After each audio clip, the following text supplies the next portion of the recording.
Mi nombre es Jesús Angulo, periodista y presentador del programa de interés en WLRN, Canal 17 en Miami, los domingos a las 6 de la tarde.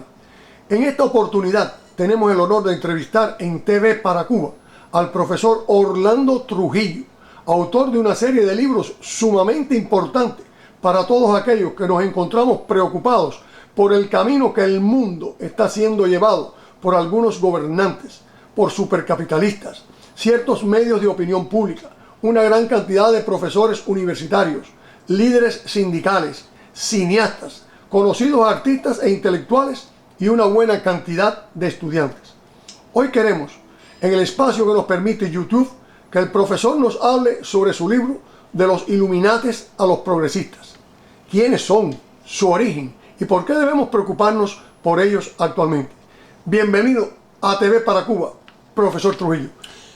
Muchas gracias por haberme invitado y nada, estoy abierto a las preguntas que ustedes deseen hacer. Bueno, yo creo que la primera pregunta que ese televidente o que nos está viendo en este momento a través de la computadora es de ¿quiénes son estos Illuminati? Se habla tanto de los Illuminati, el peligro de los Illuminati. ¿Quiénes son estos Illuminati?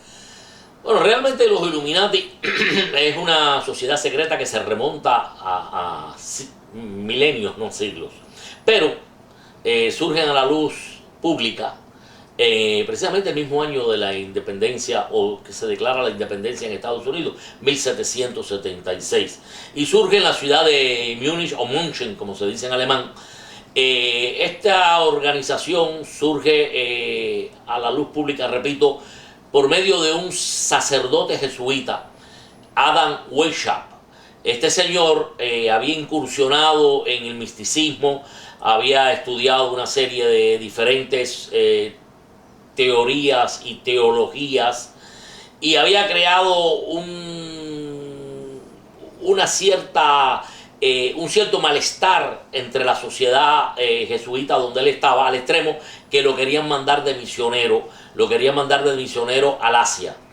Él no estaba muy de acuerdo con ir de misionero al Asia y decidió separarse de la compañía de Jesús.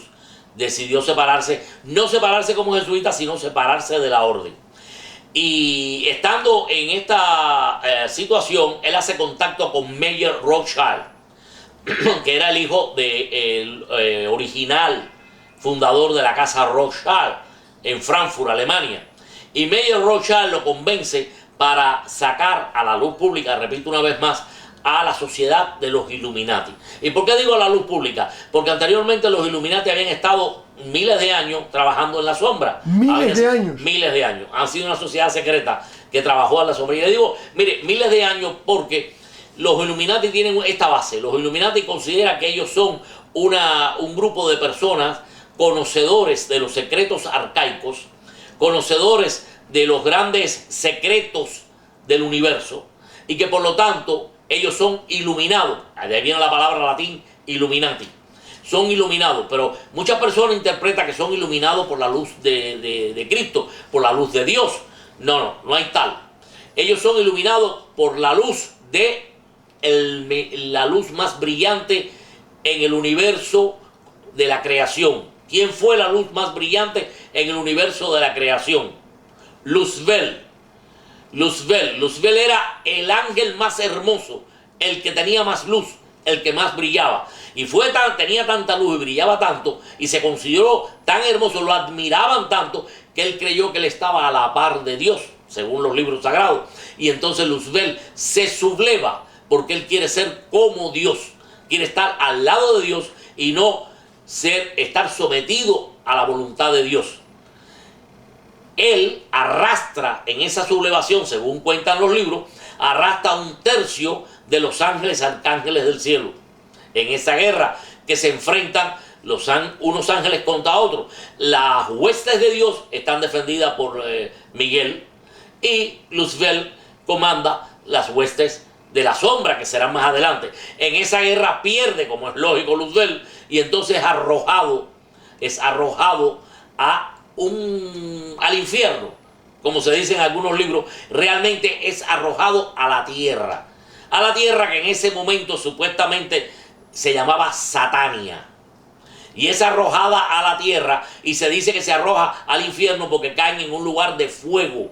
¿Y qué cosa era el planeta cuando se estaba formando? Era un lugar de fuego, un lugar de volcanes, un lugar de lava corriendo por la superficie del planeta. Era un lugar de fuego.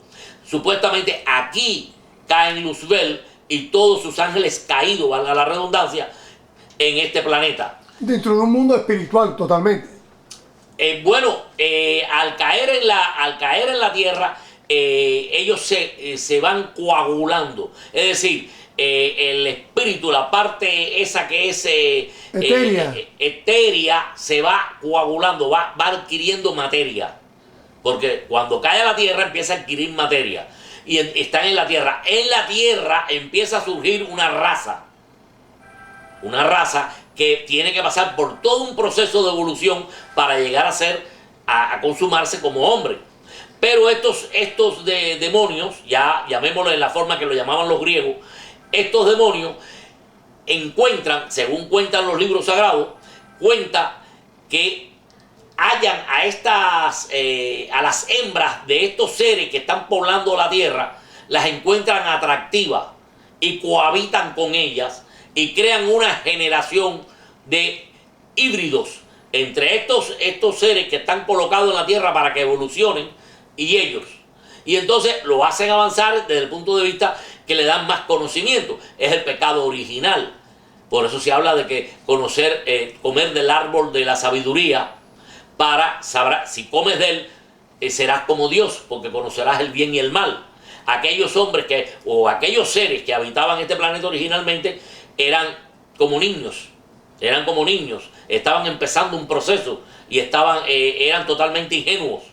Pero al cruzarse con estos ángeles caídos, adquieren sus descendientes, ya vienen ya con un nivel de inteligencia superior. Y ahí es donde vemos el problema de que el pecado ese es el pecado original, que lo hemos llevado por vida. Exactamente. Que vuelve ese pecado original es la semilla maligna del hombre. ¿Por qué la semilla maligna del hombre? Porque hay un cruce de esta raza que está habitando la tierra con estos ángeles caídos. Y saltando en el tiempo, porque estamos hablando de miles de años para atrás, esta gente van, procreándose, van evolucionando hasta llegar al momento en que Dios interpreta que hay que darle una oportunidad. Y para él darle esa oportunidad se mandan a la tierra a una pareja para ayudarlos. Y esa pareja es Adán y Lili. ¿No es Eva? No, la primera mujer de Adán era Lili. Ajá. Pero Lili, cuando llega a la tierra, supuestamente todo esto, como es lógico, entiendan que estamos hablando... Mitología. Es, bueno, para algunos mitología, para otros religión, son libros sagrados de la antigüedad que narran este origen. Entonces, cuando llega a la tierra, Lili se enamora de uno de esos habitantes de la tierra y abandona el plan para que se le había asignado con Adán. Y entonces se va con este señor, y Lili a su vez se convierte en otro demonio que era en todo el cercano y Medio Oriente. Es muy... las madres tienen terror a Lili y le ponen en las camas a los niños, en las cunas, le ponen unos talismanes para que Lili no los arrebate, no los mate.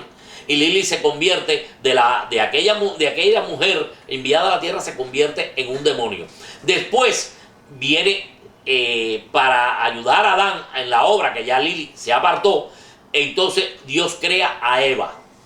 Y Adán y Eva son los que van ellos a su vez, y su descendencia se van a cruzar con aquellos originales, y de ahí nace la raza adámica, cuya raza adámica va a seguir arrastrando el pecado original, porque están cruzados con seres que tienen la semilla del mal dentro de ellos.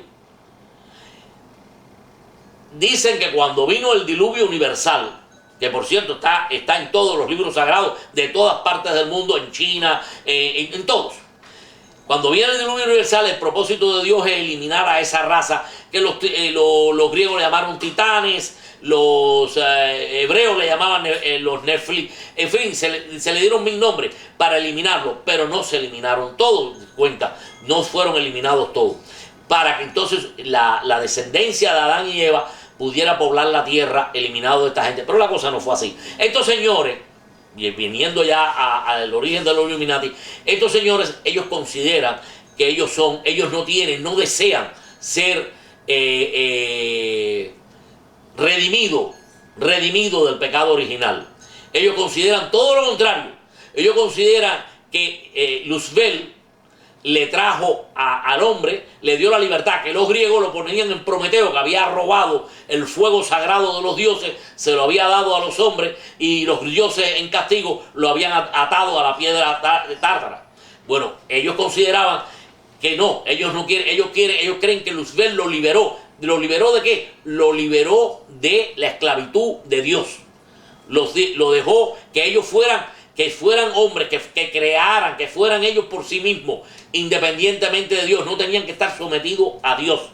Entonces ellos consideran que están iluminados por la luz de Luzbel y tienen como eslogan, llamémosle, las palabras de Lucifer, que según dijo, es preferible reinar en el infierno que servir en el cielo. Mucha gente dirá, en épocas modernas, es mejor ser cabeza de ratón que cola de elefante. Y entonces estos señores se consideran descendientes de esa... Cuando usted dice estos señores, pues es interesante y queremos aprovechar este tiempo de esta entrevista que estamos teniendo con usted. Cuando usted dice estos señores, o en la actualidad, ¿quiénes son esos señores? Bueno, es que los Illuminati como sociedad secreta está formada por individuos que se integran a ella. Unos se integran por linaje, es decir, porque vienen ya de generación en generación, y otros son de nueva integración, porque es una sociedad y por lo tanto acepta adictos y acepta gente que los sirve sin saber que trabajan para los Illuminati. Los Illuminati, repito, trabajaron durante mucho tiempo en la sombra. ¿Para qué? Para apoderarse de nuevo de la tierra, porque supuestamente... Hasta que llegó el jesuita. Entonces el jesuita los da a la luz pública, lo convierte en una sociedad, pero rápidamente, después que lo convierte en una sociedad, por el decálogo de ellos, que tiene en ese decálogo destruir todos los gobiernos, crear una sola religión para todo el universo, crear un gobierno mundial, etc. Los gobiernos empiezan a eliminarlo. El primero es el mismo gobierno de Múnich, de Baviera. El mismo gobierno de Baviera es el primero que lo empieza a perseguir, y entonces ellos pasan al clandestinaje. Pero no, pasan al clandestinaje y empiezan a su vez a regarse por todo el universo europeo y después por el mundo entero.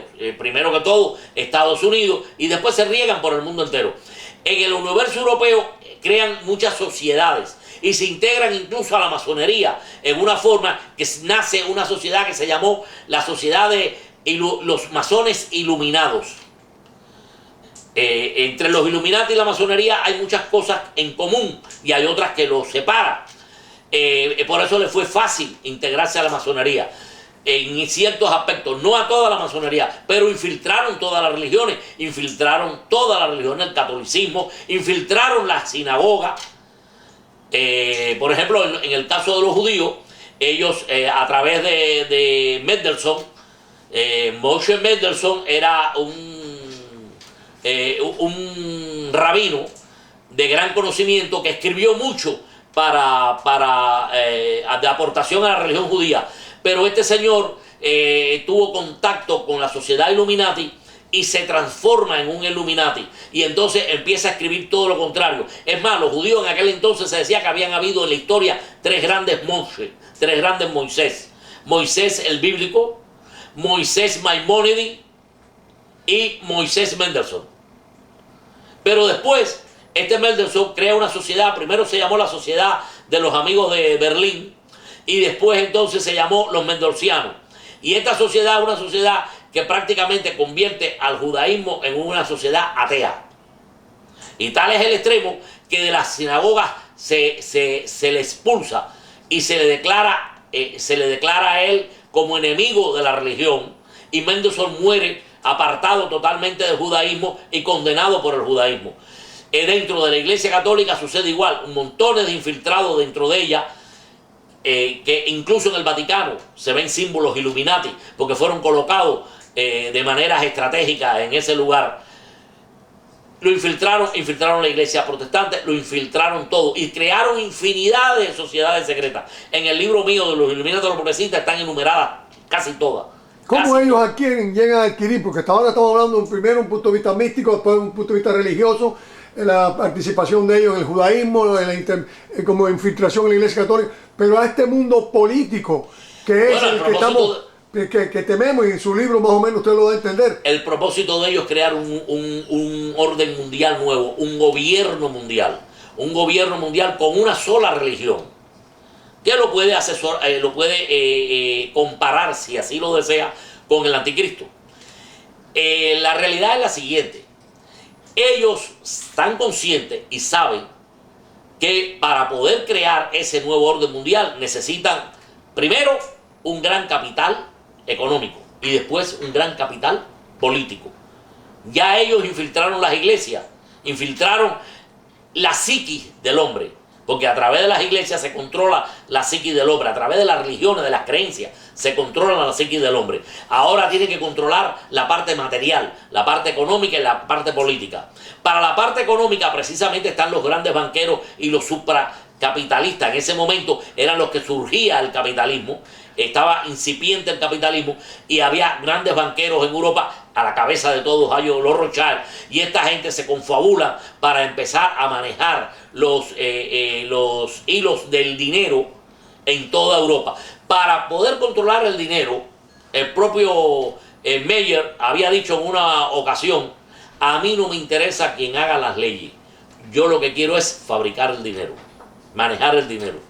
Entonces inventan los bancos centrales. Y los bancos centrales son los medios en que ellos van a manejar toda la plata de cada país. Y en este país crean la Reserva Federal, que como todos saben ni es reserva ni es federal. Que es un banco privado creado. Es un banco, son 11 bancos privados con un centro. ¿Quiénes son esos 11 bancos? Esos bancos están por regiones. Están por regiones. Por ejemplo, aquí hay una región que cubre todo el este, Georgia, la Florida, varios estados, y el país está dividido en 11 partes. Esta Reserva Federal se creó en una reunión de grandes banqueros que se produjo en 1910 en la isla Jekyll, que está frente a Georgia. Allí llegaron Rothschild, Rockefeller, Morgan, etc. Todos llegaron aparentemente sin conocerse unos a otros. En la estación de ferrocarril ni se miraban, ni se veían. No sabía quién era uno ni quién era el otro. Venían con nombres supuestos. Se reunieron todos y pasaron a la isla. Una isla, la isla Jekyll, era la propiedad de JP Morgan. Se reunieron allí y allí estructuraron el Banco Central de Estados Unidos, que es la Reserva Federal.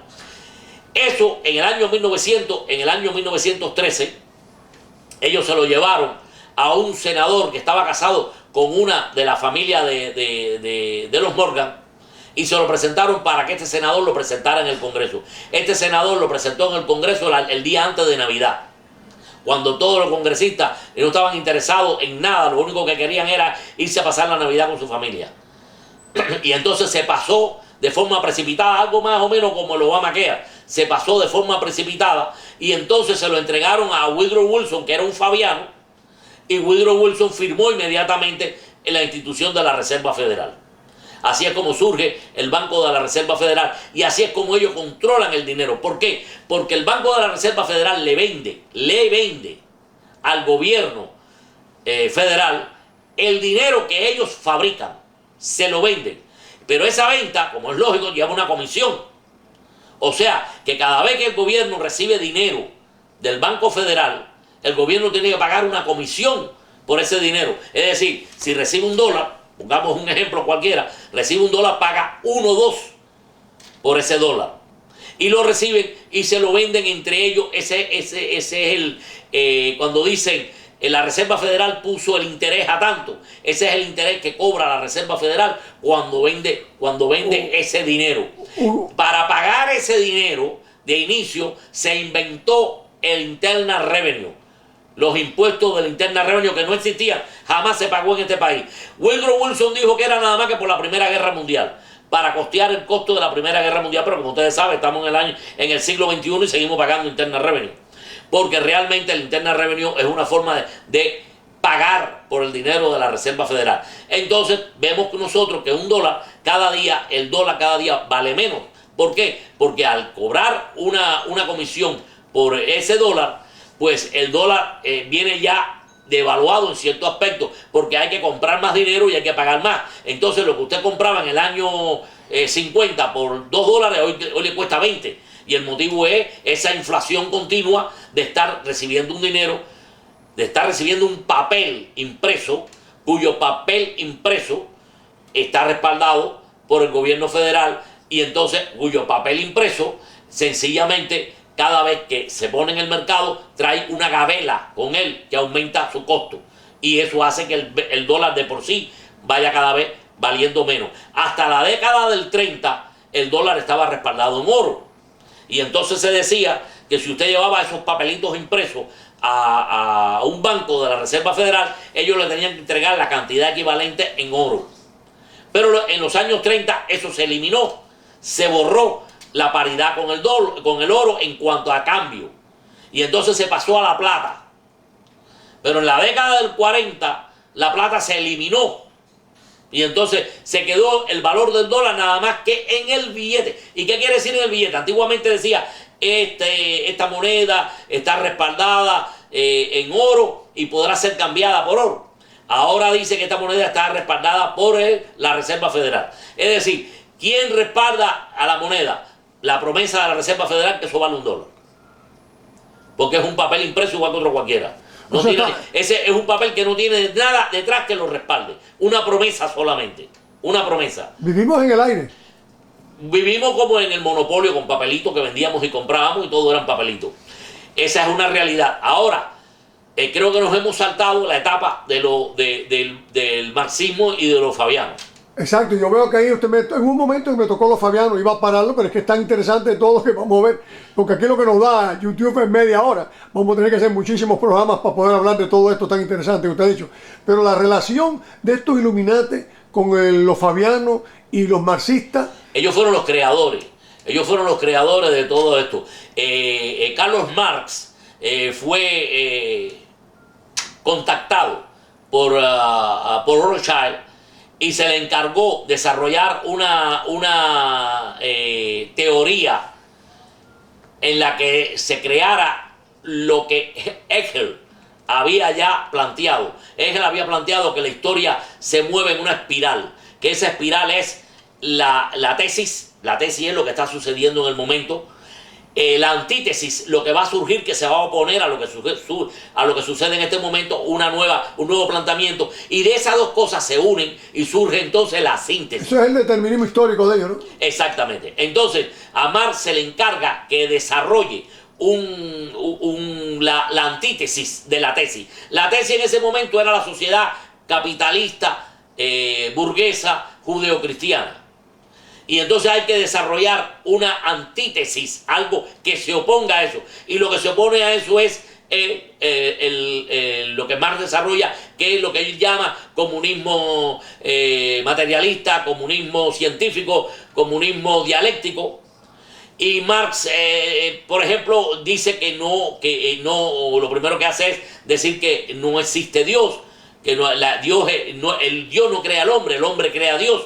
¿Por qué? Porque al no existir Dios, Dios se crea en la mente del hombre, cuando el hombre imagina un ser místico, un ser superior, un ser que lo gobierna, y entonces crea el concepto de Dios. Y al crear el concepto de Dios, no Dios creó la materia, sino la materia crea a Dios. Usted dijo que los Rothschild son los creadores, los impulsadores, los promotores y propulsores de Carlos Marx.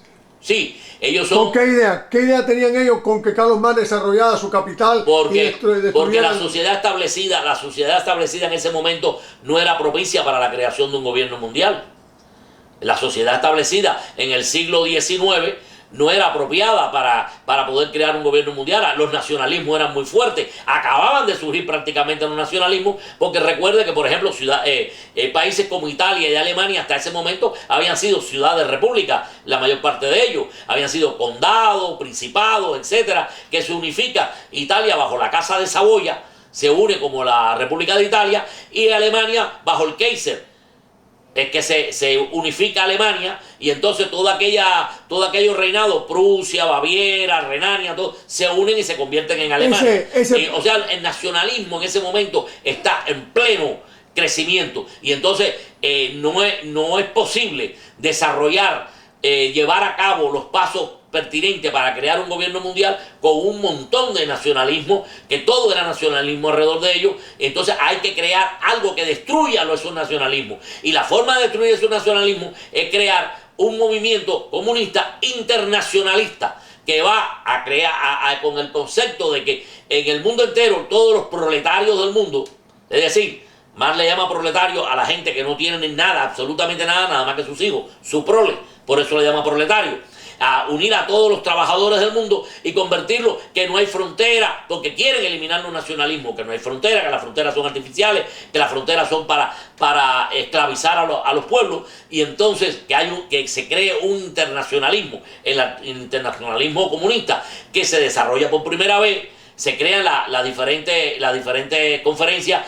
la primera internacional, la segunda internacional, hasta que se llega a la tercera internacional. La tercera internacional es donde Lenin vence en Rusia, que es el país en ese momento, diríamos que el imperio más atrasado y más apropiado para poder hacer un cambio en ese momento de Rusia, la Rusia zarista. Y entonces dentro de Rusia hay dos movimientos revolucionarios grandes, los mencheviques y los bolcheviques. Los mencheviques y los bolcheviques es una subdivisión que se hace del marxismo original. Es el concepto, los bolcheviques, de la internacionalización, y los mencheviques de crear el marxismo dentro de Rusia solamente.